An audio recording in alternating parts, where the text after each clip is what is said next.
So, sticking to a regular marketing schedule is your golden ticket to building brand awareness and credibility. And I think what's really important here is that consistency really matters. That is key. So, imagine you're trying to get fit. You wouldn't expect to see results if you hit the gym once a month, right? It just doesn't work that way. So the same goes for marketing. Regularly showing up in your audience's feed, in your audience's inbox, or wherever you choose to market, it really helps you stay top of mind, and that's the name of the game. It's about building a relationship with your audience, and like any good relationship, it requires regular communication. I'm Sylvie Garibaldi, founder and CEO of a well established marketing training and done for you services company, tailored specifically for the modern legal and financial professional worldwide. While it's taken some trial and error to figure out which methods get the best results for professionals who are looking to grow their practices, fast forward to today, my team and I have nailed down and perfected a process that has helped so many of our clients consistently achieve outstanding results and create a legacy for their practices. I created the Serve First, Sell Later marketing podcast to give you simple, actionable, non-salesy, and results-driven marketing to grow your legal or financial practice like so many of our clients have. If you're a lawyer, mediator, financial, or divorce professional who is looking to become highly visible and wants to create a practice that makes an impact, then you're in the right place. Let's dive in. Welcome back to episode 13 of the Serve First, Sell Later marketing podcast. Something I hear a lot from professionals is, I don't have the time for marketing. And I typically hear these scenarios from both professionals who may have just started their practice, or perhaps they're adding more services to their existing practice, and they're really just feeling overwhelmed, thinking, how on earth am I going to find new clients? And I get it. After a long day of meetings, paperwork, and client calls, diving into marketing sometimes feels like trying to climb a mountain. So these professionals knew that they had the skills, but no one knew they existed. And it was like being the best kept secret in town. I realized then that no matter how good you are, if people don't know about you, it's as if you don't exist. And that's why we help so many legal and financial professionals market both themselves and their practices. And it is truly a game changer. Our systems and processes help our clients surpass six figures and more consistently. And we do this simply by helping them get leads, attract attention, and monetize their brand. Now, you might think, I've got zero time for this. But what if I told you that this very thought is the brick wall standing between you and a flood of new clients?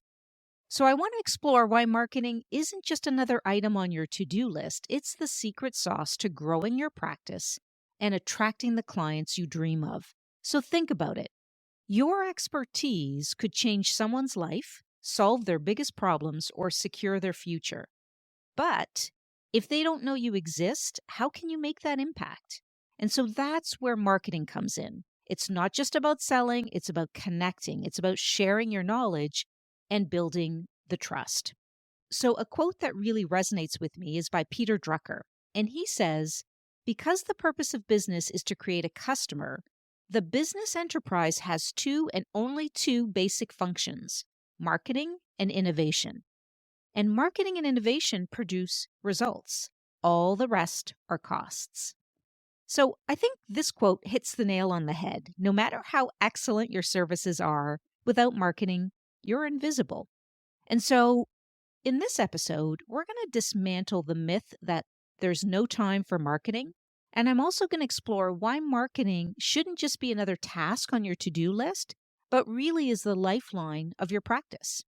And, it's my goal to really help you change the way you see marketing, one smart strategy at a time. And I'm going to share examples of professionals who have been in your shoes and transformed their practices through effective marketing. And I'm also going to debunk some of those myths and provide you with actionable tips.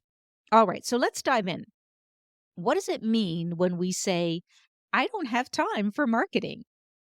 So, when we say we don't have time, what we're often really saying is that we're not sure where to start or we're scared of stepping into unfamiliar territory. Or maybe we don't believe that marketing works, or it takes too much time, or you don't want to take the plunge because it requires an investment and you question, will it be worth it? So, this is like standing at the edge of a pool, right? You're dipping your toe in and you're thinking, that water looks cold. Maybe I'll just sit here where it's safe and dry. But here's the thing, the water's fine once you take the plunge. And the same goes for marketing. And what I've seen over the years working with service based professionals in the legal and financial services is that those that are very successful always engage in marketing. They have a marketing budget and they find the right professionals to get the job done because marketing isn't something that everyone can very easily do. Right? It's a craft. It takes expertise. It takes several hundreds of hours of experience in the trenches to really help people get the results they're looking for. So I want to take a few moments and talk about why we often put marketing at the bottom of our to do list, how fear of the unknown can paralyze us, and the fact that for many of us, marketing feels like a foreign language that we've never learned.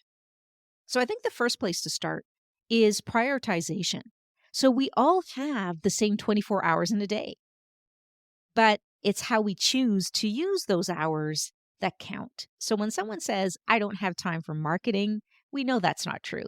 So here's an exercise that I'd like you to engage in to help with prioritization so that when you think about marketing, you're able to think about how you can separate high quality marketing strategies from other strategies. In fact, I was on a call with a client just the other day, and one of the things that he said was, "Oh my gosh, I've got all these ideas floating around. Which ones do I pick? And how do I know those are the right ones?" So i- ideas are great, but picking the right idea and implementing it with the right strategy is what's going to make all the difference. All right, so this is another example I want to share with you. So, when we start working with our coaching clients and they sign up for our services, the very first thing we like to look for is high value, low effort activities. So, that's high value, low effort activities. So, in other words, low hanging fruit. And these are essentially your quick wins, the ones that you want to play first. So let me share an example.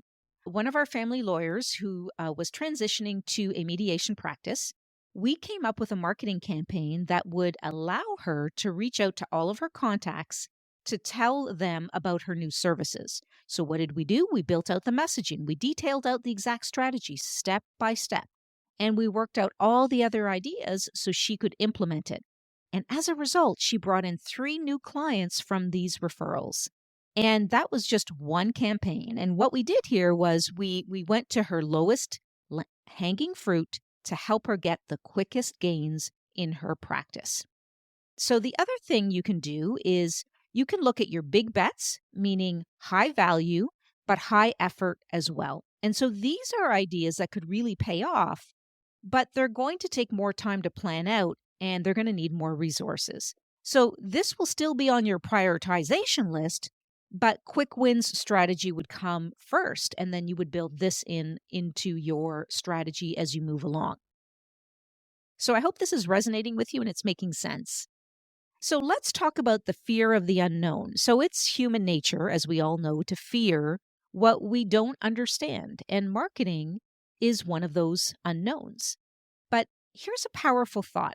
Uncertainty and possibility are two sides of the same coin. And so, I believe your biggest achievements probably come after a period of uncertainty. I'm sure some of you will have noticed that in your journey as an entrepreneur. So that's because you pushed through the fear to accomplish something great.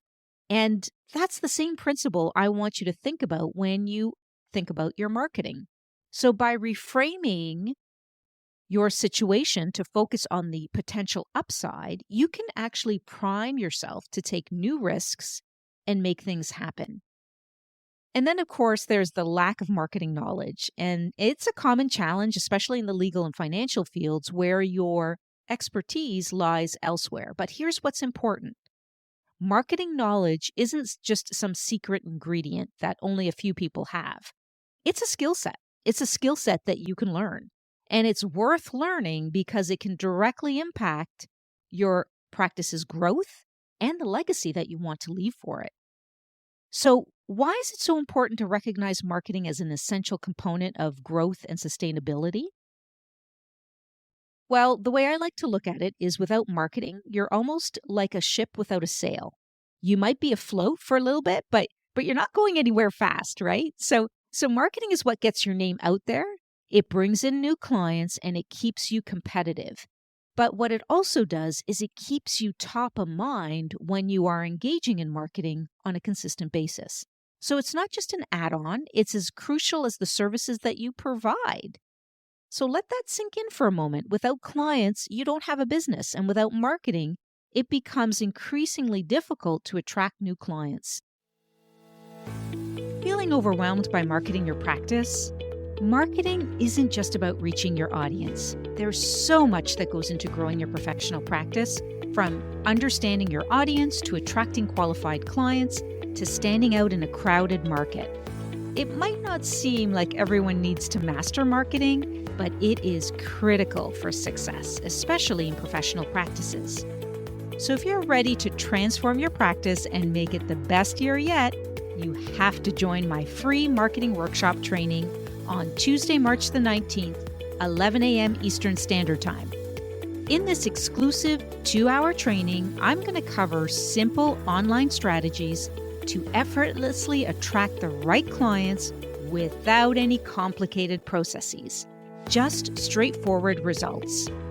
You're not going to want to miss this one. Link for registration can be found in the show notes. See you there. So this transitions nicely into something that can truly transform your practice and help you shift your mindset about marketing. And it's probably the biggest roadblock that we see with so many professionals, and that is the fear of rejection. So it's the fear of maybe you're wasting your time, maybe you're going to look silly. Those fears can and will paralyze you. We see it every day in our business when we work with service-based professionals. And it's real. And so here's what's important. Every successful marketer has faced these fears head on. Nobody goes untouched. We all have those insecurities. I have personally experienced these fears and knew that if I didn't address them head on, my business would stay at a standstill. It would go nowhere. So my recommendation to you is start small. Choose one marketing activity that feels manageable. Maybe it's like writing a short post on LinkedIn about a recent success or insight that you've had, or maybe it's an upcoming speaking engagement. Celebrate that small win and then take the next step. Because marketing is a marathon. It's not a sprint. It's not a sprint. It's about consistent, authentic communication and not overnight success. Now, you also need to make marketing a natural part of your day, like checking emails or reviewing case files. And so that starts with the mindset shift. It all starts with that mindset shift. Think of marketing not as a separate task, but as an extension of your professional work. So, schedule a regular, non-negotiable time slot for marketing activities, even if it's just 30 minutes a day, or maybe you can only afford 60 minutes in a week. Whatever it is, put it into your calendar. Use this time to engage with your audience, update your website, or plan your next networking event, or plan out your next conversion event. Super, super important. And I think by making marketing a routine, it actually becomes less of a chore and more of a habit. And we hear our clients tell us that all the time. They're like, oh my gosh, I'm getting into the habit of doing this. I'm seeing the results. And what happens is when you start seeing results of building your marketing in, you actually want to do more marketing because you're seeing your return on investment. Okay, so now that you've built it into your weekly routine, you need to stay motivated and you need to be inspired to take action. So it's important to find and connect with professionals out there with skills and knowledge that complement yours. So consider partnering with a marketing professional who understands legal and financial sectors. They can save you so much time and money by really offering customized insights and strategies tailored to your specific needs. Alternatively, you can team up with colleagues for a joint marketing venture like a webinar or a podcast. So collaboration not only divides the workload, but also multiplies the impact. Now, I want to preface that by saying it can multiply the impact when it's done effectively, right? When it's done effectively, because it can bring fresh perspectives and expand your reach. So, what I want you to do right now is take a moment, put this episode on pause, and simply jot down what you're going to commit to this week. Maybe it's reaching out to a potential collaborator, maybe it's updating your LinkedIn profile. And then I want you to face it head on, take action, and celebrate every small step because we need to celebrate more progress. Celebrating progress means we're celebrating moving forward as opposed to just being keen on celebrating when we reach that milestone or we reach that goal. We've got to celebrate the in between. Absolutely key to keep you motivated and to keep you moving. Okay, but where do you start during this time? How do you start? And I think that's where a marketing plan comes in. Now, before you get all freaked out about a marketing plan, I'm going to simplify this for you because it really is a simple document. It is not a complicated piece. And if you see a complicated piece, such as a marketing plan that you just don't get what it's saying, run fast because it's not going to encourage you to move forward with your marketing. So really, a marketing plan is just your roadmap. It guides your efforts and keeps you focused on your goals. So start by setting clear, achievable objectives. What do you want your marketing efforts to accomplish in the next quarter? Chunk it down into quarters. Do you want more clients? Do you want increased brand awareness? Do you want to get booked on more stages? So once you have your goals in place, outline the steps that you need to take to get there. And so your marketing plan, once again, doesn't have to be complicated. In fact, I encourage you to keep it to one sheet of paper. Keep it simple, keep it straightforward. List your goals, the strategies that you'll use to achieve them, your timeframes, and the metrics that you're going to use to track your success. And remember, flexibility is key. So your marketing plan isn't set in stone, and you want to review it regularly and adjust it as needed based on what's working and what's not. So there are so many tools and software out there that can make your life easier. So we're going to talk a little bit about technology and automation. And so for the purposes of this episode, I want to bring tools that can help you save time so that you can't really say, "Hey, I don't have time for marketing." So there's a tool or software for just about everything out there, and marketing, as you know, is no exception. So let's start with social media scheduling tools, and they're basically there to save you time. And so some software that you can consider are Hootsuite, Buffer, or Later. And they basically just help you plan and schedule your posts in advance. There's some good news here. There are platforms like LinkedIn and Facebook that are totally free, and they allow you to schedule your posts right on their platform. And you can post weeks out. So it's super convenient and easy to do. And we recommend that a lot of our clients use that. With that said, consider spending an hour on Monday morning setting up your posts for the week, and voila, you're done, right? So when you're looking at the writing of your posts, you can certainly consider different AI tools to help you sketch those out to make it a bit faster. And when you think about emails, we all know that personalized emails can work wonders for client relationships, but really, who has the time? And so that's where automation comes in. And so email marketing platforms like ActiveCampaign, MailChimp, or Constant Contact are all excellent. And these platforms, they let you create email campaigns that automatically send out at the best times for engagement. You can segment your audience, you can personalize your messages, and they track how well your emails are doing by the open and click rates. And it's all done without lifting a finger once it's all set up. So once you put it in the system, you get all this information and it's automatically sent out to your full email list. So that's something to think about as well.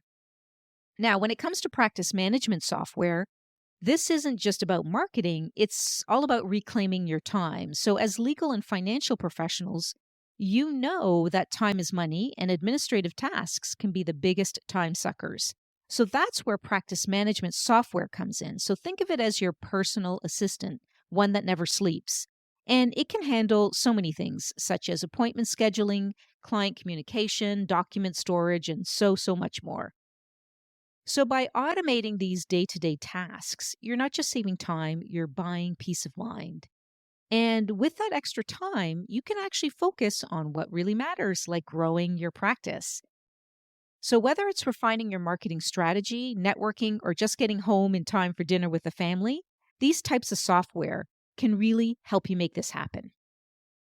So, sticking to a regular marketing schedule is your golden ticket to building brand awareness and credibility. And I think what's really important here is that consistency really matters. That is key. So, imagine you're trying to get fit. You wouldn't expect to see results if you hit the gym once a month, right? It just doesn't work that way. So the same goes for marketing. Regularly showing up in your audience's feed, in your audience's inbox, or wherever you choose to market, it really helps you stay top of mind. And that's the name of the game. It's about building a relationship with your audience. And like any good relationship, it requires regular communication. And so consistency also plays a huge role, as I just mentioned, in establishing your brand's credibility. Because when clients see that you're consistently providing value, whether through insightful blog posts or helpful tips on social media or engaging newsletters, they start to trust you. And this is the process that is super important to build into your practice. And as you know, in your industry, trust is everything. So, super important to get this nailed down. So, you're probably wondering, how do we stay consistent? And I think the secret weapon to that is some sort of content calendar. And this just isn't a fancy tool for big corporations. It's something any practice, no matter the size, can and should use. And it doesn't need to be complicated. I would highly recommend you keep it very simple. And you can choose your format. Maybe it's a simple spreadsheet on the Google Drive, or maybe it's an Excel, but keep it simple. Or maybe you've got a fancy project management tool like Trello or Asana. So pick your format that works best for you and your team. And I think the key here is to have something that's easy to update and accessible to everyone involved in your marketing efforts. And you also want to start, mapping out your key dates for your content that are relevant to your audience. So, for example, what are some of the seasonality things you need to consider? Tax season, maybe major legal changes, maybe there are things that happen over the holidays. Look at seasonality and start to brainstorm ideas that align with these dates and your overall marketing goals. And, you should aim to plan your content out at least a month in advance. But if you can stretch it to a quarter, that's even better. So you want to also look at, setting a posting schedule. So you need to decide, how often do you want to post? And there's no one size that fits all here. It's about what's realistic for you and what your audience responds to. So at minimum, you want to be posting once a week. That is the very minimum. I'll be quite honest with you. It does take more frequency to experience more traction. But if you can only commit to one or maybe twice a week, start with that. And I think once you've decided that, plot these onto your calendar and start assigning specific topics and themes to each slot. And if you have a team, because I know some of you do have a team, make sure responsibilities are clearly assigned. Who's writing the content? Do you have a ghostwriter? Who's responsible for the posting? So those are some important things to consider. And then finally, remember that your content calendar isn't set in stone. It will change and it will fluctuate. So regularly review it and see which posts are performing, which are not performing, and what you need to tweak as you go along. And so if you want to learn more about building out your content and your content calendar, then you want to check out episode 4 of this podcast. And I'll actually put a link for that in the show notes. So, what I want you to remember here is that as life gets busy, consistency in marketing doesn't just happen. It doesn't just happen, it's a choice. And it's a choice that can significantly impact your practice's growth and success. So, it's up to you. Think about that and decide, are you going to make it a choice to regularly engage in marketing to change the direction of your practice? So the phrase, I don't have time for marketing, isn't just a statement, it's a barrier to your practice's full potential. And I hope that came clear through this episode. But here's the thing, you have the power to shatter that barrier. So imagine your practice not just surviving, but thriving. And that's what we see with a lot of our clients when they engage in that consistent marketing. It's like becoming a beacon of success, and the impact in your community is seen and heard. And so it doesn't feel like a distant dream anymore. And it's certainly within your reach. So I know I covered a lot in this episode, from conquering fear to embracing consistency, but I think the real magic happens when you take these insights and you turn them into action. So I challenge you, take the first step. Dare to believe in the power of your practice and the value that you bring to your clients' lives. And so with every action that you take, you're not just marketing, you're crafting a legacy of success and transformation. So thank you for tuning in with me. And if you found this episode valuable, I would be most honored if you subscribe to the podcast, rate, and leave a review. And until next time, always remember, there's no better time to start than today.